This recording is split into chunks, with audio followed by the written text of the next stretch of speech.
Welcome. Today we will be reading Lesson 25 in the workbook and from the text, Chapter 3, Section 5, Beyond Perception. And now for Lesson 25. I do not know what anything is for. Purpose is meaning. Today's idea explains why nothing you see means anything. You do not know what it is for. Therefore, it is meaningless to you. Everything is for your own best interest. That is what it is for. That is its purpose. That is what it means. It is in recognizing this that your goals become unified. It is in recognizing this that what you see is given meaning. You perceive the world and everything in it as meaningful in terms of ego goals. These goals have nothing to do with your own best interest, because the ego is not you. This false identification makes you incapable of understanding what anything is for. As a result, you are bound to misuse it. When you believe this, you will try to withdraw the goals you have assigned to the world, instead of attempting to reinforce them. Another way of describing the goals you now perceive is to say that they are all concerned with personal interests. Since you have no personal interests, your goals are really concerned with nothing. In cherishing them, therefore, you have no goals at all, and thus you do not know what anything is for. Before you can make any sense out of the exercises for today, one more thought is necessary. At the most superficial levels, you do recognize purpose. Yet purpose cannot be understood at these levels. For example, you do understand that a telephone is for the purpose of talking to someone who is not physically in your immediate vicinity. What you do not understand is what you want to reach him for. And it is this that makes your contact with him meaningful or not. It is crucial to your learning to be willing to give up the goals you have established for everything. The recognition that they are meaningless, rather than good or bad, is the only way to accomplish this. The idea for today is a step in this direction. 6 practice periods, each of 2 minutes duration, are required. Each practice period should begin with a slow repetition of the idea for today. followed by looking about you and letting your glance rest on whatever happens to catch your eye, near or far, important or unimportant, human or non-human. With your eyes resting on each subject, you so select, say for example, I do not know what this chair is for. I do not know what this pencil is for. I do not know what this hand is for. Say this quite slowly, without shifting your eyes from the subject until you have completed the statement about it. Then move on to the next subject and apply today's idea as before.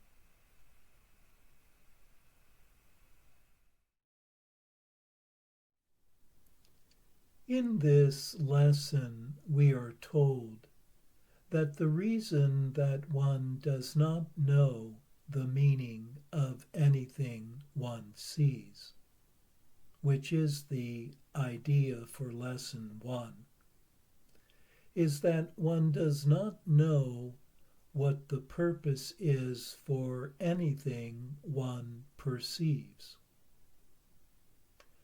Purpose is meaning. Without purpose, there is no meaning.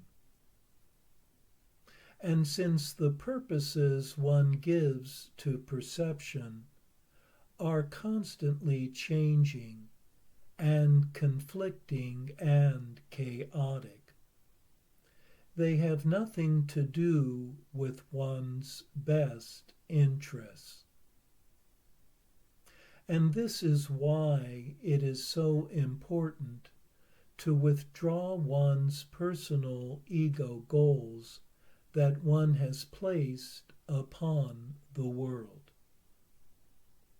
These ego goals will but mislead one, because one is not the ego.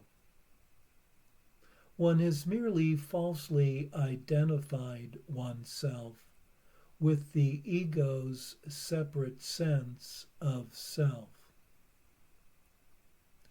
When one recognizes that these ego goals are not serving one's best interest, it will be easy to let them go.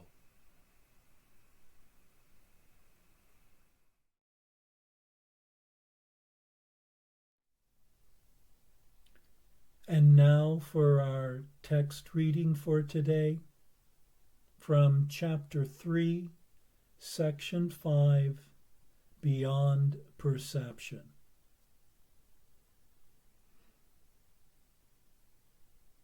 I have said that the abilities you possess are only shadows of your real strength, and that perception, which is inherently judgmental, was introduced only after the separation.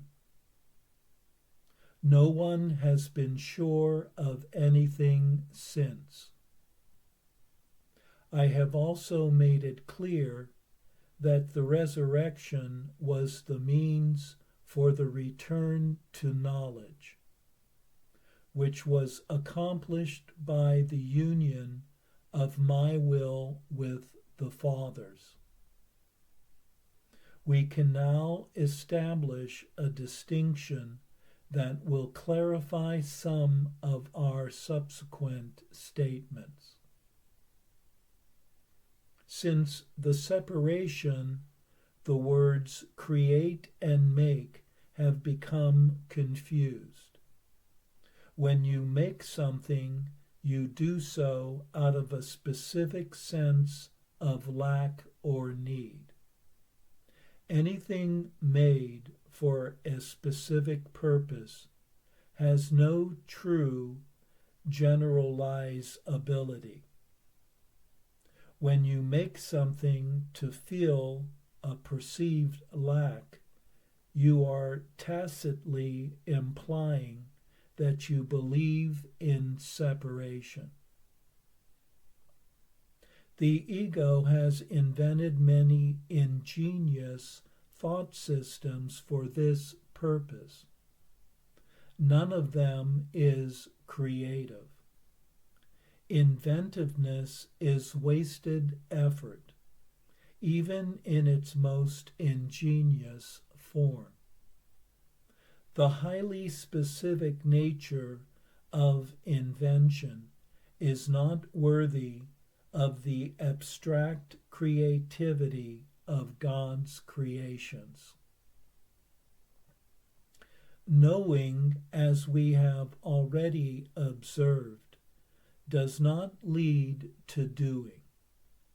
The confusion between your real creation and what you have made of yourself is so profound that it has become literally impossible for you to know anything.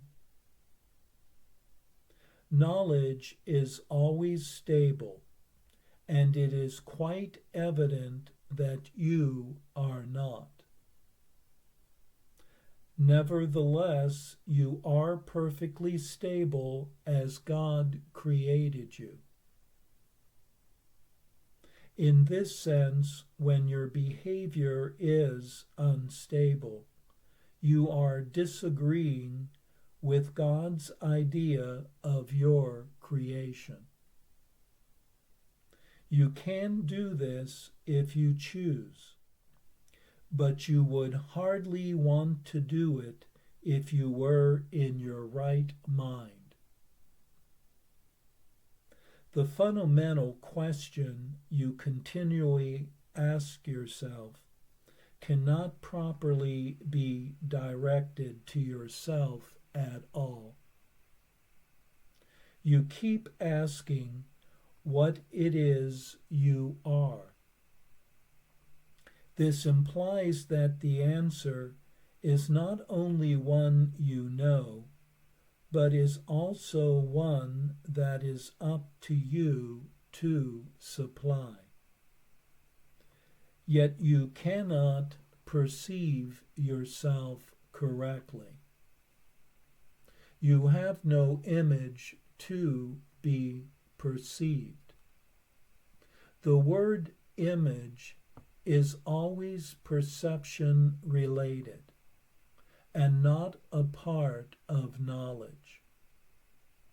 Images are symbolic and stand for something else. The idea of changing your image recognizes the power of perception, but also implies that there is nothing stable to know. Knowing is not open to interpretation.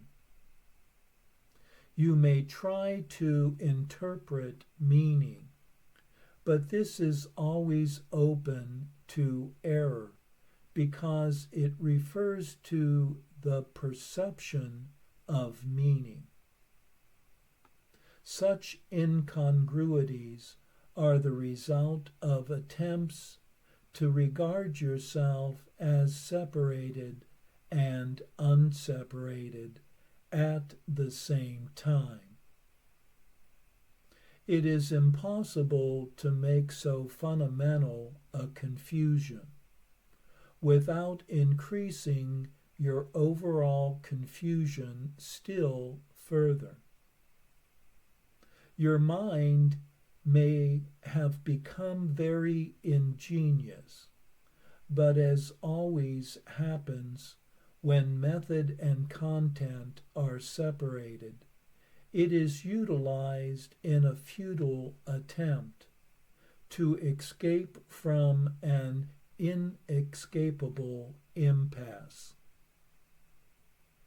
Ingenuity is totally divorced from knowledge, because knowledge does not require ingenuity. Ingenious thinking is not the truth that shall set you free. But you are free of the need to engage in it when you are willing to let it go. Prayer is a way of asking for something. It is the medium of miracles.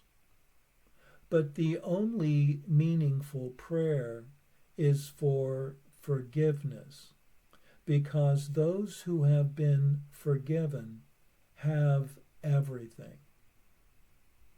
Once forgiveness has been accepted, prayer in the usual sense becomes utterly meaningless.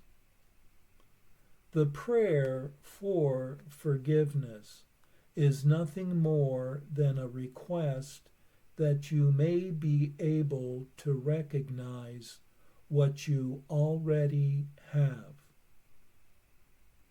In electing perception instead of knowledge, you placed yourself in a position where you could resemble your Father only by perceiving miraculously. You have lost the knowledge that you yourself are a miracle of God. Creation is your source and your only real function. The statement, God created man in his own image and likeness, needs reinterpretation. Image can be understood as thought, and likeness as of a like quality. God did create spirit in his own thought, and of a quality like to his own. There is nothing else.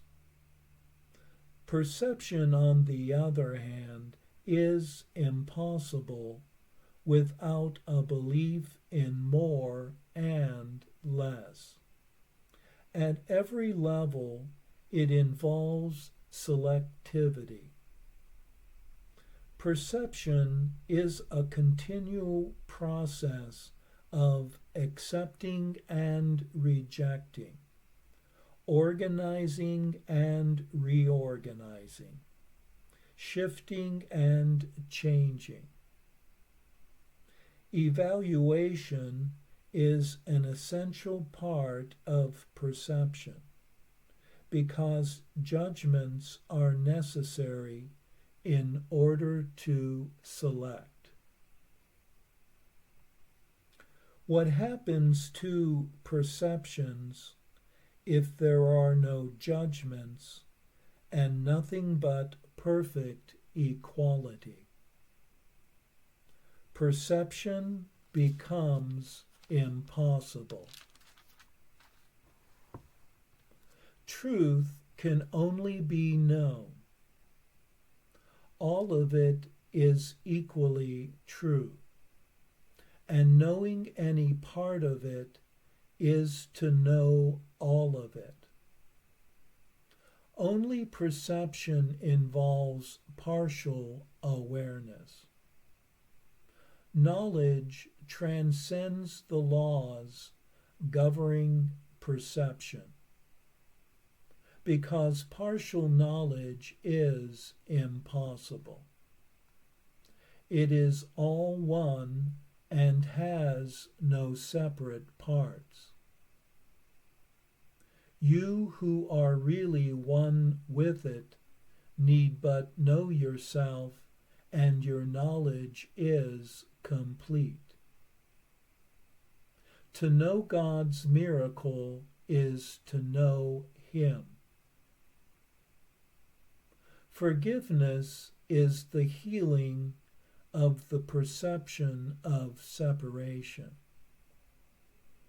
Correct perception of your brother is necessary, because minds have chosen to see themselves as separate. Spirit knows God completely. That is its miraculous power. The fact each one has this power completely is a condition entirely alien to the world's thinking. The world believes that if anyone has everything, there is nothing left.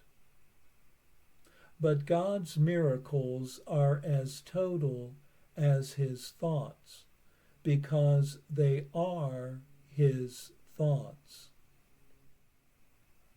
As long as perception lasts, prayer has a place. Since perception rests on lack, those who perceive have not totally accepted the atonement and given themselves over to truth. Perception is based on a separated state, so that anyone who perceives at all needs healing.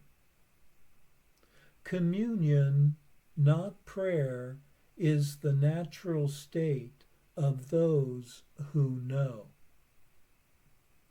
God and His miracle are inseparable. How beautiful indeed are the thoughts of God who live in His light. Your worth is beyond perception, because it is beyond doubt. Do not perceive yourself in different lights.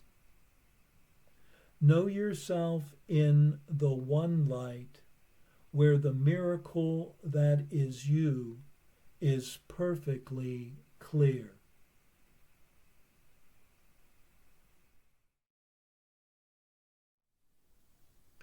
We learn in this section that perception is an ongoing process of selecting, which includes adding and removing, arranging and rearranging.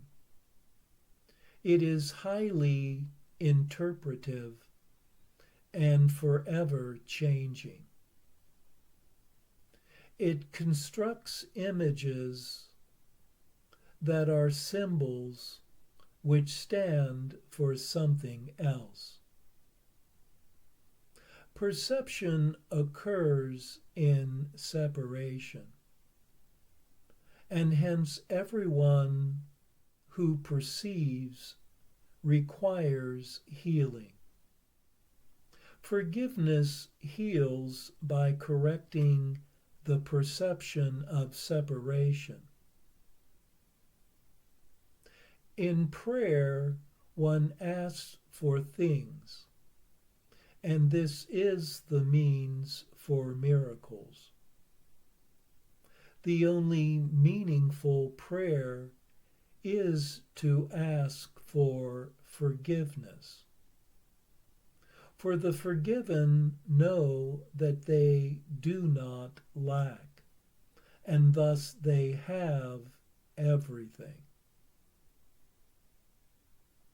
Forgiveness thus reveals to oneself what one already has. The nature of what one is cannot be perceived, for it can only be known. One's true worth is beyond perception.